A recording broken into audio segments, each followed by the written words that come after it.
जय गजानन.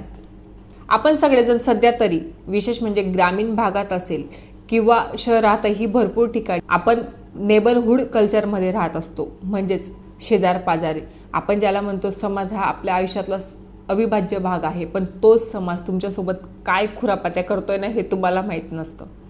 म्हणून एक गोष्ट आज माझी गाठ मारून ठेवा की कुणीही तुमच्या किचनपर्यंत यायला नको, कुणीही तुमच्या देवघरापर्यंत यायला नको. बाहेरचे लोक तर तुमच्या देवघरापर्यंत येत असतील किंवा बाहेरचे लोक तुमच्या किचनपर्यंत येत असतील तर ही खूप वाईट गोष्ट आहे. आता आपण जेव्हा शहरात राहतो, खेडेगावात अजूनही आहे की जो तो ज्याच्या त्याच्या भाऊबंदकी म्हणतात त्याला, ज्याचा त्याचा जो ग्रुप असतो, ज्याच्या त्याचा समाजाचा ग्रुप असतो, ज्याच्या त्याच्या परिवाराचा ग्रुप असतो तो आजूबाजूला असतात. पण शहरामध्ये मोस्टली भरपूर वेगळ्या वेगळ्या जाती धर्माचे लोक असतात आणि ते एकत्र राहत असतात. तर त्याच्यामध्ये काही अशी वाईट प्रवृत्तीही असतात की ज्या आपल्यासोबत राहत असतात, जे गोड गोड बोलतात. आपल्याला बोलताना असं बोलतील की नाही बाबा तुझी आम्हाला खूप काळजी आहे, तू आमचं खूप स्पेशल आहे. पण तो तुमच्या घरात येऊन काय करून जाईल हे तुम्हालाही कळणार नाही. हे मी का सांगते, रिसेंटली आमच्यासोबत एक क्लायंट होता आमच्याकडे आलेलं, त्या क्लायंटसोबत झालेलं आहे. आणि ती गोष्ट म्हणजे विशेषतः ही एका खेड्यागावातली गोष्ट आहे. एक क्लायंट आलं होतं आमच्याकडे, माझ्याकडे नाही तर माझ्या मिस्टरांकडे, कारण मी बाहेरची बाधा वगैरे असं काही बघत नाही, पण माझे मिस्टर बघतात. ते नाथपंथी असल्यामुळे त्यांच्याकडे असे बाहेरचे बाधेचे क्लायंट खूप येत असतात. त्यांच्या घरामध्ये कुठलीच गोष्ट व्यवस्थित होत नव्हती.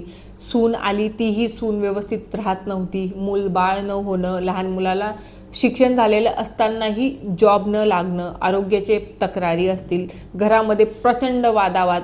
पण त्यांचं म्हणणं की काही काळापूर्वी म्हणजे 2-2.5 वर्षापासूनच हे घडायला लागलेलं आहे. त्याच्या अगोदर ही सिच्युएशन बिलकुल नव्हती.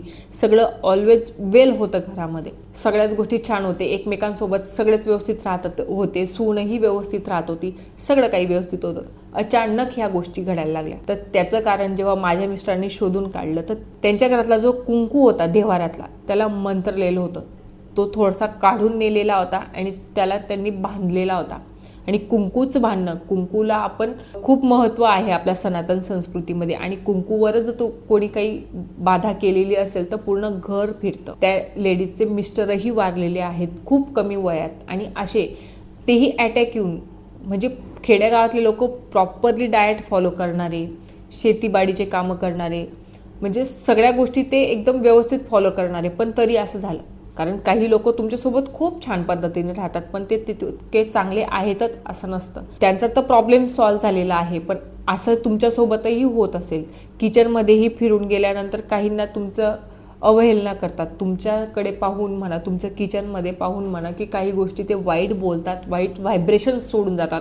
आणि किचन हे आपल्या संपूर्ण घरातलं मेन स्थान असतं. आणि देवघर जे देवांनाही नजर लागते ही गोष्ट लक्षात ठेवा. तुमच्या जर घरामधले देव छान सुबक असतील, तुमचा देव्हारा खूप छान असेल तर त्यांनाही लोक प्रॉब्लेम्स क्रिएट करतात. तर अशा गोष्टी नको व्हायला म्हणून देवघर हे सेपरेट ठेवा. आणि सहसा करून देवघरापर्यंत कोणीच पोचणार नाही याची काळजी घ्या.